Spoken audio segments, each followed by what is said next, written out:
అమ్ములు, చిన్నమ్ములు ఏం చేస్తున్నావు?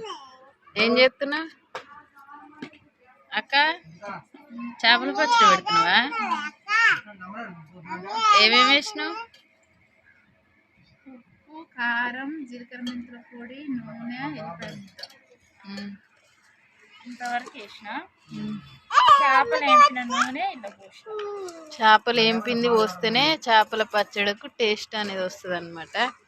ఇక చూడండి, మామూలు అయితే ఎప్పుడెప్పుడు తిన్నామని చెప్పి అయితే వెయిటింగ్ చేస్తుంది. చూస్తుంటేనే నాకైతే తినాలనిపిస్తుంది. మస్తు స్మెల్ వస్తుంది. ఎన్ని కేజీలు? 5 కేజీలు కదా. 5 కేజీల చేపలు అన్నీ క్లీన్ చేసి మంచిగా నూనెలు వేంపేసరికి చూడండి కొన్ని అయినాయి అనమాట. ఈరోజు అయితే పచ్చడి మా కోసం పెడుతుంది, అమ్ముల కోసం. మా అక్క